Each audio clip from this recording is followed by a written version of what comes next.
Welcome back. A new bill in Madison aiming to put some guardrails on the booming data center industry. These massive data centers, including one under construction south of Kenosha here, and a soon-to-be under construction site in Port Washington, use massive amounts of power and water. Now, critics say they use too much of both. Watchdog groups want to prevent any costs being passed down to taxpayers. There are state laws that do provide some tax breaks for companies to build these AI centers in Wisconsin, but some believe there aren't enough safeguards, which is what this bill aims to address.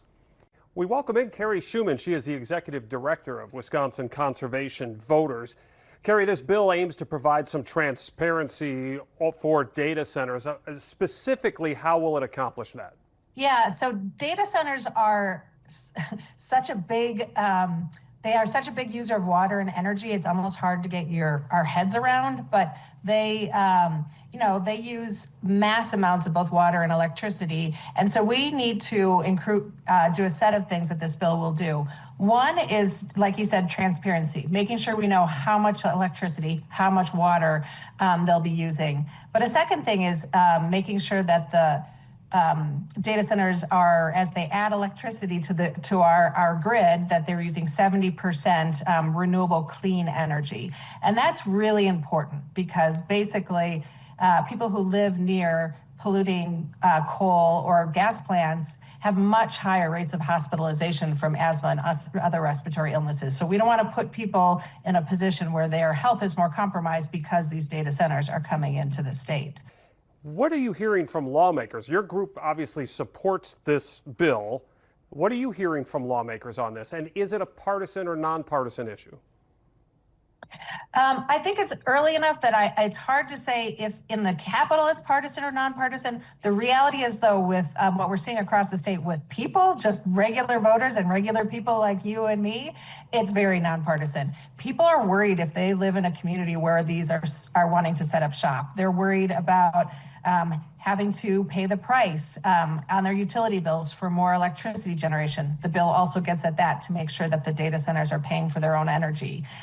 They're worried about water usage. I mean, if you have a facility using a mass amount of water, it can affect everybody, others in the community, either their water pressure or their water quality. I think people are worried about if there's going to be jobs coming into their community as the data center is built, that the jobs are actually good family supporting jobs, which also is addressed in this legislation. So I think if you look at just people around the state, what we're seeing is people are worried about this. It's a new thing that is uses, again, a lot of energy and a lot of water and could be a benefit to a community if it's done right, but could also cause a lot of problems in a community if not done right.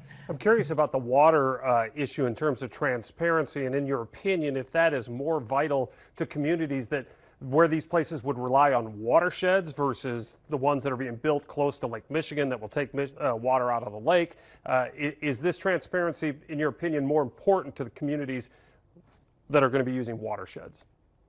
I think it's really important. The only way we know if there's an impact of the water usage is if it's transparent and we're monitoring it. So we won't actually know the impact on the community unless we have the information and the data to look at. I mean, really, right now, any one data center can use as much water in a year as a small city. So we're not talking small amounts of water. It's unclear how it will affect Lake Michigan or inland lakes or our groundwater, which is where we get a lot of our drinking water. And so we have to monitor that, be transparent about it. And then once we know and have the information, we can really look and see, is this having an impact that we need to do something about? You mentioned the renewable energy usage, about 70% to qualify for certain tax exemptions. The state is already looking at expanding some of this stuff. We Energies and others are looking at natural gas plants. They're looking, nuclear power might come back here. There's been some legislation put forth to kind of advance that development, bringing it back to the state of Wisconsin.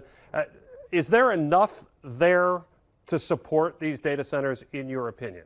That's a great question. It depends how many of them come into the state. But one thing that I know for sure is it takes a lot longer to build a new gas plant, for example, than it does to do renewable, solar or wind. It just takes longer. And so if these data centers want to get online faster, that's also a benefit of using wind and solar, is making sure that we can get more electricity online faster than waiting 20 years for a gas plant to be developed. So renewable energy has a lot of benefits.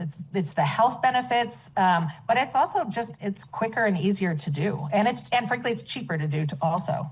Are you confident? We Energies just came out and talked about how much they're going to put in terms of building energy infrastructure for these projects, but they maintain their promise that the cost of that will go to the companies building the data centers. The cost of the usage of the energy will go to the data centers, and that it won't be passed on to consumers like you and me.